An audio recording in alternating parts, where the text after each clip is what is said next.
ہم وہی کہیں گے جو ہمارا دین ہم کو بتاتا ہے، عمل کرو تو تمہارا بھلا ہے۔ بسم اللہ الرحمن الرحیم۔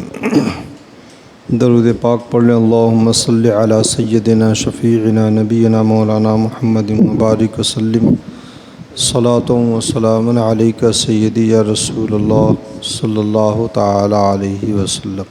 بسم اللہ الرحمن الرحیم۔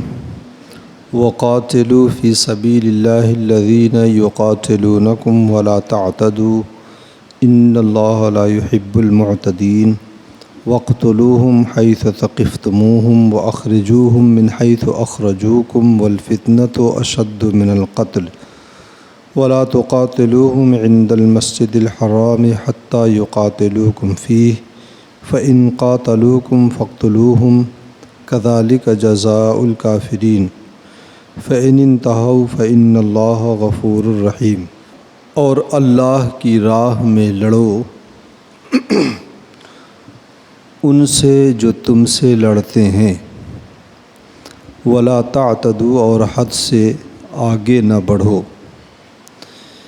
ان اللہ لا يحب المعتدین بے شک اللہ تبارک و تعالی حد سے بڑھنے والوں کو پسند نہیں فرماتا۔ وَاقْتُلُوهُمْ حَيْثُ ثَقِفْتُمُوهُمْ وَأَخْرِجُوهُمْ مِنْ حَيْثُ أَخْرَجُوكُمْ وَالْفِتْنَةُ أَشَدُّ مِنَ الْقَتْلِ اور کافروں کو جہاں پاؤ مارو اور انہیں نکال دو جہاں سے انہوں نے تمہیں نکالا تھا، اور ان کا فساد تو قتل سے بھی سخت ہے۔ وَلَا تُقَاتِلُوهُمْ عِنْدَ الْمَسْجِدِ الْحَرَامِ حَتَّى يُقَاتِلُوكُمْ فِيهِ اور مسجد حرام کے پاس ان سے نہ لڑو جب تک وہ تم سے وہاں نہ لڑیں۔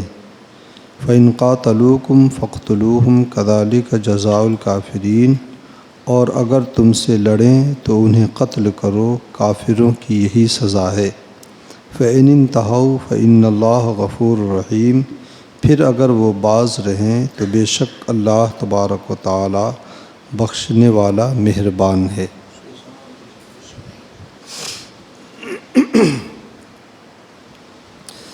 ابتدائی اسلام میں مسلمانوں کو حکم یہ تھا کہ وہ کافروں سے دست و گریباں نہ ہوں اور ان سے جنگ و جدال نہ کریں،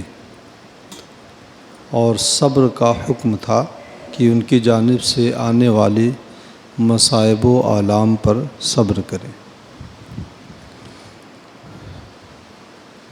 پھر اس کے بعد جو ہے دفاعی جنگ کی اجازت ہوئی کہ خود بڑھ کر کے حملہ نہ کریں، اگر ادھر سے حملہ ہو تو پھر اپنے بچاؤ میں آدمی حملہ کرے، جسے دفاعی جنگ کہا جاتا ہے۔ تو یہ اس جنگ کی آغاز کی اجازت ہے کفار سے۔ اور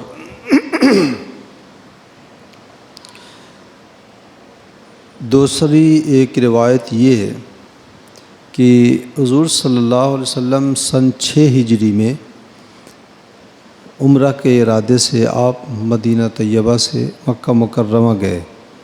واقعہ آپ جانتے ہیں، صلح حدیبیہ کا واقعہ پیش آیا تھا۔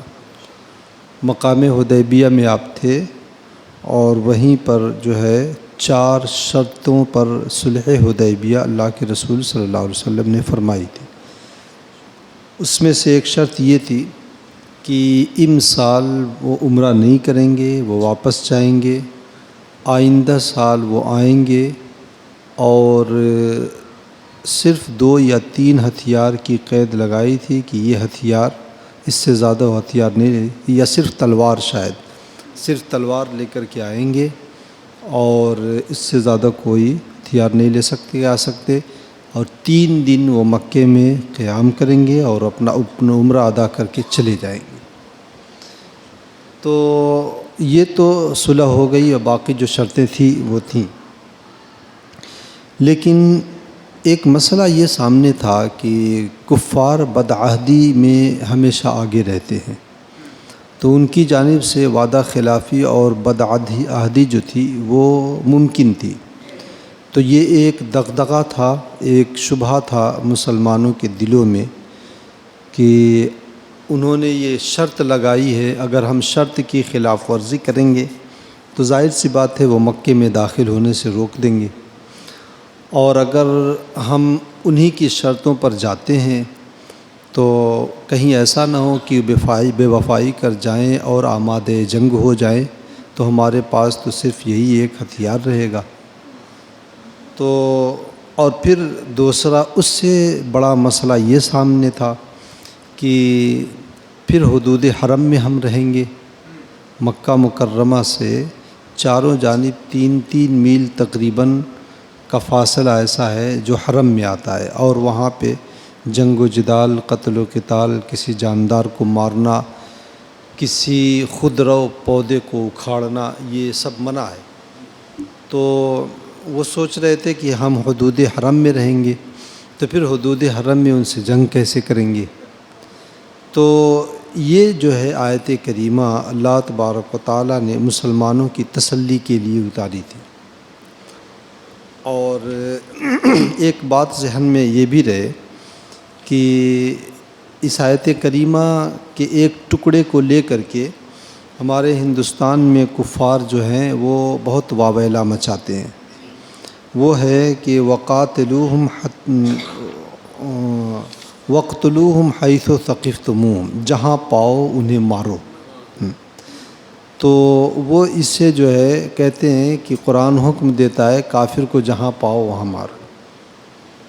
پہلی بات تو یہ ذہن میں رکھ لیں کہ یہ ہماری مذہبی کتاب ہے، ہمارے مذہب کے، ہمارے دین کے بڑے علماء ہی اس کو بہتر سمجھ پائیں گے۔ عام مسلمان تو دور کی بات ہے، بہت سے ایسے لوگ جو مولوی نما ہوتے ہیں، مولوی صفت ہوتے ہیں، پڑھے لکھے بھی ہوتے ہیں، وہ اس کا ترجمہ تک نہیں جانتے ہیں۔ تو تم کیا جانو کہ مطلب جو ہے اس کا مدار کیا ہے، مدار حکم کیا ہے، یہ کس تناظر میں یہ آیت کریمہ اتری تھی۔ تو ظاہر سی بات ہے، بات ہمارے علماء کی معتبر ہوگی، بات ان کی معتبر نہیں ہوگی۔ ورنہ اس طریقے سے اگر ہم جائیں تو ان کی مذہبی کتابوں میں بہت سی ایسی باتیں مل جائیں گی جنہیں لے کر کے اچھالا جا سکتا ہے۔ تو یہ صرف ہم مسلمانوں کو بدنام کرنے کی ایک سازش ہے اور اسلام سے برگشتہ کرنے کی ایک سازش ہے۔ جتنے پہرے اسلام کے اوپر لگائے گئے ہیں، اگر اتنی پابندیاں اور پہرے کسی اور مذہب پر لگا دی جائے تو وہ آنن فانن دفن ہو جائے گا۔ یہ تو اللہ رب العزت کی جو ہے نصرت اور حمایت ہے اسلام اور مسلمانوں کے ساتھ، کہ اسلام کی فطرت میں قدرت نے لچک دی ہے، جتنا ہی دباؤ گے اتنا ہی یہ ابھرے گا۔ تو اسلام سے لوگوں کو ورغلانے اور روکنے اور دور رکھنے کی بات ہے، چونکہ اسلام ایک ایسا مذہب ہے کہ ایک دم اس کی ہماری کتاب جو مذہبی بنیادی کتاب ہے قرآن و حدیث، وہ ایک دم سر عام کھلی ہوئی ہے۔ ہم ایک دم پورے کھلے چہرے کے ساتھ دنیا کے سامنے ہیں، کسی طرح کی کوئی بھی معلومات ہم نے چھپایا نہیں ہے، سب کچھ قرآن پاک میں، سب کچھ حدیث پاک میں، سب تمہارے سامنے ہے۔ تقریباً ہر زبان میں قرآن کا ترجمہ ہے، احادیث طیبہ بھی بیشتر زبانوں میں جو ہے مترجم ہے۔ تو یہ اگر اسلام کا کوئی غیر جانبدارانہ طور پر مطالعہ کر لے تو پھر وہ اسلام کا جو ہے اسیر ہو جائے گا۔ تو یہ بات ذہن میں رکھ لیں کہ یہ آیت کریمہ جو ہے یہ جنگ کے تناظر میں اتاری گئی تھی۔ اگر ادھر سے جنگ ہو تو، اور ادھر سے جنگ ہو اور جس حدود میں جنگ ہو رہی انہی حدود میں کچھ شرائط ہیں، ان شرطوں کے پائے جانے کے بعد یہ حکم ہے کہ جہاں پاؤ انہیں مارو۔ ہاں، تو اللہ رب العزت نے سب سے پہلے فرمایا وَقَاتِلُوا فِي سَبِيلِ اللَّهِ الَّذِينَ يُقَاتِلُونَ، جنگ اپنی طرف سے شروع نہیں کرنی ہے۔ وَقَاتِلُوا فِي سَبِيلِ اللَّهِ الَّذِينَ يُقَاتِلُونَ، جو تم سے لڑیں اللہ کی راہ میں تم ان سے لڑو، اور پھر اللہ کی راہ میں لڑیں، تمہارے ذاتی دشمنی کی بنیاد پر لڑیں تو نہیں، تب جنگ کی اجازت نہیں ہے، یا غصے کی بنیاد پر لڑیں تو جنگ کی اجازت نہیں ہے۔ انسان کو جو غصہ آتا ہے وہ 3 طرح کا ہوتا ہے، ایک شیطانی ہوتا ہے، ایک نفسانی ہوتا ہے، ایک رحمانی ہوتا ہے۔ شیطانی غصہ جیسے نماز، روزے، عبادات وغیرہ پر غصہ کرنا، تو یہ جو ہے شیطانی غصہ ہے۔ اور نفسانی غصہ جیسے اپنے دنیاوی معاملات میں، کاروبار وغیرہ میں غصہ آ جائے، گھاٹا ہو گیا تو غصہ ہو گیا، یہ نفسانی ہے۔ اور رحمانی غصہ یہ ہے کہ کفر و شرک اور گناہوں کے اوپر غصہ کرنا، کوئی شخص گناہ کر رہا ہے اس کے اوپر غصہ کرنا، کوئی شخص کفر کی دہلیز تک جا رہا ہے اس کے اوپر غصہ کرنا، ڈانٹ پھٹکار، یہ رحمانی غصہ ہے۔ تو پہلے جو 2 غصے تھے وہ کیا تھا؟ ایک تو جو ہے نفسانی غصہ، ایک شیطانی غصہ۔ ایک ذات اور رنجش کی بنیاد پر، دنیاوی مال و منال کی بنیاد پر جنگ کی اجازت ہرگز نہیں۔ فی سبیل اللہ، دین کی میں رکاوٹ ڈالنے کے لیے اگر وہ کریں تو ایسی صورت میں تمہیں جنگ کی اجازت ہے۔ اچھا، یہ جو جنگ ہے اور جسے ہم جہاد کہتے ہیں، دیگر مذاہب میں اگر آپ دیکھیں گے تو انہوں نے انسانی طاقت کو، انسانی صلاحیتوں کو دبانے کا نام عبادت رکھ دیا ہے۔ جیسے عیسائیوں میں شادی نہیں کرتے ہیں، وہ کیا بولتے ہیں ان کو؟ نن بولتے ہیں، شادی نہیں کرتے ہیں اور وہ بہت نیک معلوم ہوتے ہیں۔ یہ جو ہے اسلام میں اس کی اجازت نہیں، بلکہ خود مذہب عیسائیت میں اس کی اجازت نہیں تھی۔ وَالرَّهْبَانِيَّةَ ابْتَدَعُوهَا، اللہ رب العزت نے قرآن پاک میں فرمایا کہ رہبانیت ان لوگوں نے اپنی جانب سے جو ہے پیدا کر لیا تھا، اللہ رب العزت کی جانب سے حکم نہیں تھا۔ تو نفسانی خواہشات کو دبا کر کے یا مار کر کے زندگی اسلام اس کی اجازت نہیں دیتا ہے، بلکہ اسلام نے نفسانی خواہشات کو جائز طریقے سے، ان خواہشات کو پورے کرنے کو عبادت کہتا ہے۔ نکاح کو اسی لیے تو عبادت رکھا گیا ہے کہ آدمی اپنی طاقت و قوت اور صلاحیت کو جائز طریقے پر خرچ کرے، تو یہی عبادت ہے۔ آدمی کے بدن میں جو طاقت و قوت ہے اللہ کی راہ میں اگر اسے خرچ کرتا ہے، یہی عبادت ہے جسے جہاد کہا گیا ہے۔ انسان کی جو خواہش نفس ہے، اگر جائز طریقے سے بیوی کے ساتھ اگر اسے تکمیل کی جائے تو اس وہی عبادت ہے۔ اللہ کے رسول صلی اللہ علیہ وسلم نے فرمایا کہ عبادت ہے یہ۔ خواجہ غریب نواز رضی اللہ تعالی عنہ نے نکاح نہیں فرمایا تھا، خواب میں اللہ کے رسول صلی اللہ علیہ وسلم آیا اور کہا کہ معین الدین، تم میرے امتی ہو اور میری سنت سے اعراض کرتے ہو۔ اب ہندوستان آپ کو جو ہے ہندوستان کی شہنشاہیت دی گئی ہے نا، اور بارگاہ رسالت سے دی گئی تھی، راستہ بھی اللہ کے رسول صلی اللہ علیہ وسلم نے دکھایا تھا، لیکن اس کے باوجود اللہ کے رسول صلی اللہ علیہ وسلم نے کیا فرمایا؟ اس کا مطلب کہ بارگاہ رسالت کی مقبول تھے یہ خواجہ صاحب، لیکن پھر بھی اللہ کے رسول صلی اللہ علیہ وسلم نے فرمایا کہ میرے امتی ہو اور میری سنت سے اعراض کرتے ہو۔ تو خواجہ صاحب نے 2 نکاح فرمایا تھا اس کے بعد۔ تو جو ہے خواہش نفس کو دبانا عبادت نہیں ہے، خواہش نفس کو جائز طریقے پہ خرچ کرنا عبادت ہے۔ تو ایسی طاقت اگر آدمی کے اوپر پاس طاقت ہے تو یہ نہیں ہے کہ ہر کمزور آدمی کے اوپر ظلم و ستم کرے، نہیں، اس طاقت کا صحیح استعمال یہ ہے کہ اس طاقت کو دین کی راہ میں خرچ کیا جائے۔ وَقَاتِلُوا فِي سَبِيلِ اللَّهِ الَّذِينَ يُقَاتِلُوا، جو اللہ کی راہ میں تم سے لڑیں ان سے تم بھی لڑو۔ وَلَا تَعْتَدُوا، لیکن اتنا یاد رہے حد سے آگے نہ بڑھنا۔ حد سے آگے نہ بڑھنے کا مطلب یہ ہے بچے، بوڑھے، عورتیں یا وہ مذہبی کفار جن کا جنگ سے کوئی لینا دینا نہیں ہوتا ہے، ان کے اوپر ہتھیار نہ اٹھایا جائے، انہیں قتل نہ کیا جائے، ان کے اوپر کوئی ظلم نہ کیا جائے۔ یہ اسلام کا حکم ہے۔ اللہ کے رسول صلی اللہ علیہ وسلم جنگوں میں جاتے تھے تو آپ باقاعدہ اعلان فرمایا کرتے تھے عورتوں کے اوپر ہتھیار نہ اٹھائے جائیں، بوڑھوں کے اوپر، بچوں کے اوپر ہتھیار نہ اٹھائے جائیں۔ تو اسلام نے جو جنگیں کی ہیں نا، یہ فتنہ و فساد دور کرنے کے لیے۔ آج کے ممالک جو جنگیں کرتے ہیں وہ فتنہ و فساد برپا کرنے کے لیے کرتے ہیں۔ اسلام نے جو جنگیں کی ہیں وہ جنگ فتنہ اور فساد کو دور کرنے کے لیے، خرابیوں کو دور کرنے کے لیے کیا ہے، اور دفاعی طور پر اسلام نے جنگیں لڑی ہیں۔ اسلام نے جنگ کا آغاز نہیں فرمایا ہے۔ ان اللہ لا يحب المعتدین، بے شک اللہ تعالیٰ حد سے تجاوز آگے بڑھنے والوں کو پسند نہیں فرماتا ہے۔ حد سے آگے بڑھنے والوں میں یہ بھی ہے کہ اگر کسی کی روح نکل گئی ہے تو اب اس قدر غصہ کہ اس کی ناک کاٹ لیا جائے، اس کے کان کاٹ لیے جائیں، اس کی آنکھیں پھوڑ دی جائیں، اسلام اس کی بھی اجازت نہیں دیتا ہے، جسے مصلح کہا جاتا ہے۔ وَاقْتُلُوهُمْ حَيْثُ ثَقِفْتُمُوهُمْ وَأَخْرِجُوهُمْ مِنْ حَيْثُ أَخْرَجُوكُمْ وَالْفِتْنَةُ أَشَدُّ مِنَ الْقَتْلِ، اور انہیں جہاں پاؤ مارو کافروں کو، یعنی جنگ کی حالت جنگ میں یہ حکم ہے۔ ایسا نہیں ہے کہ جنگ ختم ہو گئی اپنے اپنے گھر پہ آئے اب جہاں کافر مل رہا ہے مارتے چلے جاؤ، نہیں، یہ تو ظلم ہو جائے گا، بلکہ یہ حالت جنگ میں ہے، اور جب حالت جنگ ٹل گئی تو پھر ایسی صورت میں یہ حکم نہیں ہے۔ اور پھر ان کے لیے ہے جو ہتھیار نہ ڈالیں، آمادہ جنگ ہو ان کے لیے، ہاں، اور اگر کوئی ہتھیار ڈال دیتا ہے جسے کہتے ہیں سرنڈر کر دیتا ہے تو ایسی صورت میں جو ہے اس کو بھی مارنے کا حکم نہیں ہے۔ وَأَخْرِجُوهُمْ مِنْ حَيْثُ أَخْرَجُوكُمْ وَالْفِتْنَةُ أَشَدُّ مِنَ الْقَتْلِ، اور انہیں نکال دو جہاں سے انہوں نے تمہیں نکالا تھا، یعنی مکے سے۔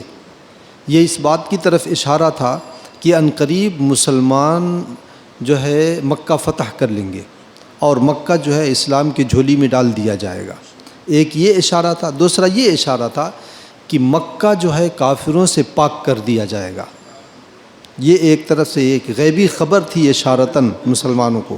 اور پھر اس کے 2 سال یا سال بھر کے بعد جو ہے اللہ کے رسول صلی اللہ علیہ وسلم نے 10,000 کا لشکر جرار لے کر کے گئے، اور مکہ بغیر ایک زخم بھی کسی کو نہیں آیا تھا اور مکہ فتح ہو گیا تھا۔ والفتنة اشد من القتل، اور کافروں کا بپا کیا ہوا فساد یہ قتل سے زیادہ سخت ہے۔ ولا تقاتلوهم عند المسجد الحرام حتى يقاتلوكم فيه، اور مسجد حرام کے پاس ان سے نہ لڑو جب تک وہ تم سے وہاں نہ لڑیں۔ ایک دغدغہ تھا نا مسلمانوں میں، اگر وہ جنگ کر لیے اور مسجد حرام میں یا حدود حرم میں تو پھر ہم کیا کریں گے؟ وہاں تو جو ہے کسی جاندار ایک چونٹی کو مارنا بھی جو ہے یہ اس کی بھی اجازت نہیں ہے، تو ہم کیسے ایک انسانی جان لے لیں گے؟ تو اس پر اللہ رب العزت نے فرمایا ہے کہ اگر ان کی جانب سے شرارت ہو تو پھر اللہ تبارک و تعالیٰ کی جانب سے یہ اجازت ہے کہ تم وہاں پر بھی ان سے جنگ کر سکتے ہو۔ ہاں،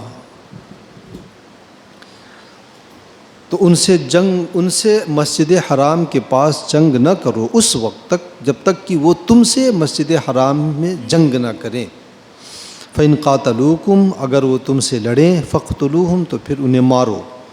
كَذَلِكَ جَزَاءُ الْكَافِرِينَ، کافروں کی یہی جزا اور بدلہ ہے۔ فَإِنِ انْتَهَوْا، پھر اگر وہ اپنی شرارتوں سے باز آ جائیں تو اللہ تبارک و تعالی مغفرت فرمانے والا مہربان ہے۔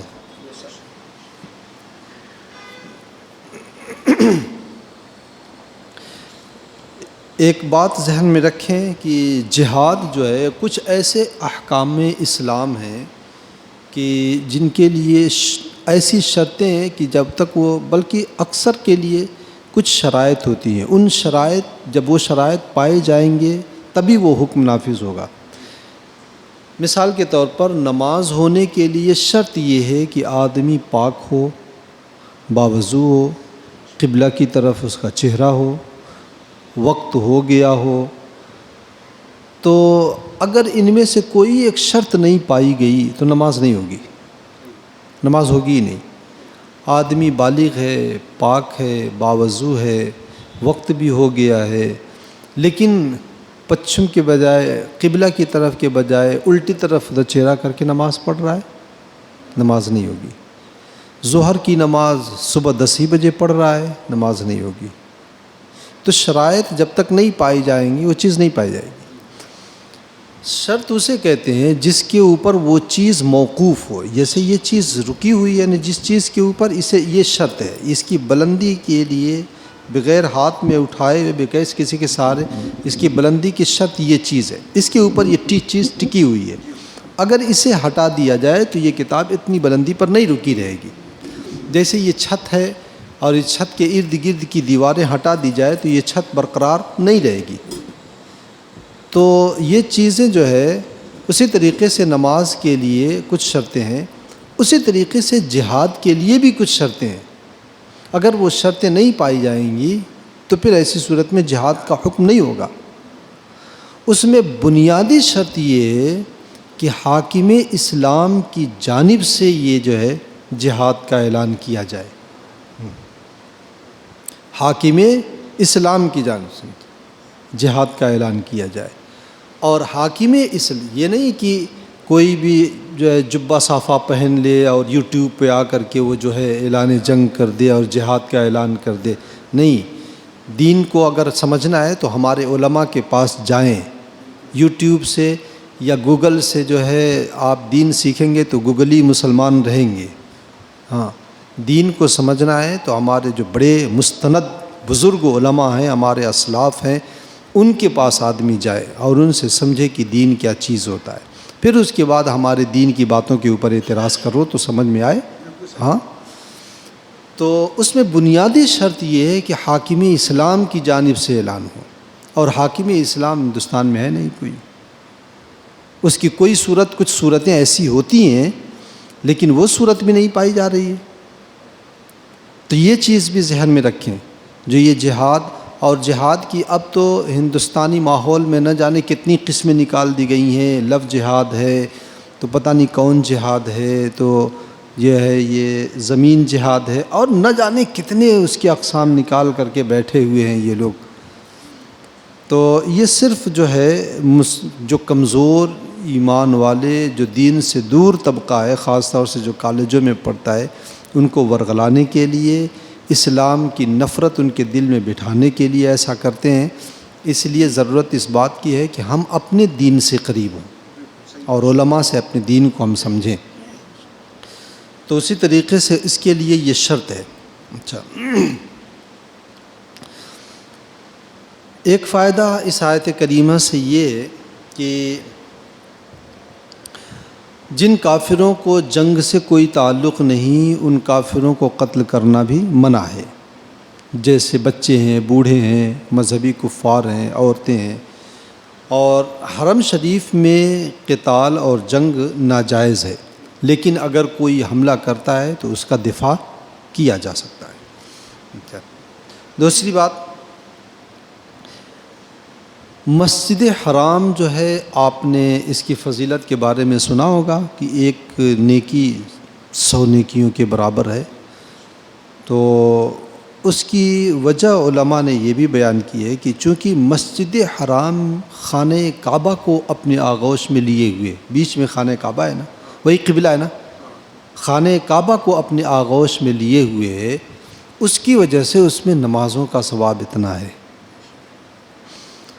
تو ایک بات ذرا ہمیں بتائیں کہ جب مسجد حرام خانہ کعبہ کو اپنے آغوش میں لے لیا ہے تو اس میں ایک نیکی کا ثواب 1,00,000 کے برابر ہو گیا، تو مسجد نبوی میں اپنے آغوش میں کعبہ کو جو صلہ رکھا ہے تو وہاں تو اس کا ثواب جو ہے 1000 گنا ہو جانا چاہیے۔ تو اس سے یہ پتہ چلا کہ اگر مسجد حرام کو کعبے سے نسبت کی وجہ سے یہ فضیلت ہے تو مسجد نبوی اور مدینہ طیبہ کو سرکار کی نسبت ہونے کی وجہ سے بدرجہ فضیلت حاصل ہے۔ اللہ تعالی ہمیں اور آپ کو اپنی رحمتوں کے سائے میں رکھے۔ اللہم صلی علی سیدنا شفیعنا نبینا مولانا محمد مبارک وسلم۔ صلاۃ و سلام علیک سیدی یا رسول اللہ صلی اللہ علیہ وسلم۔ اللہم ربنا تقبل منا انک انت السمیع العلیم وتب علینا انک انت التواب الرحیم، وصلی اللہ تعالی علی خیر خلقہ ونور عرشہ وقاسم رزقہ محمد وعلی آلہ واصحابہ اجمعین برحمتک یا ارحم الراحمین۔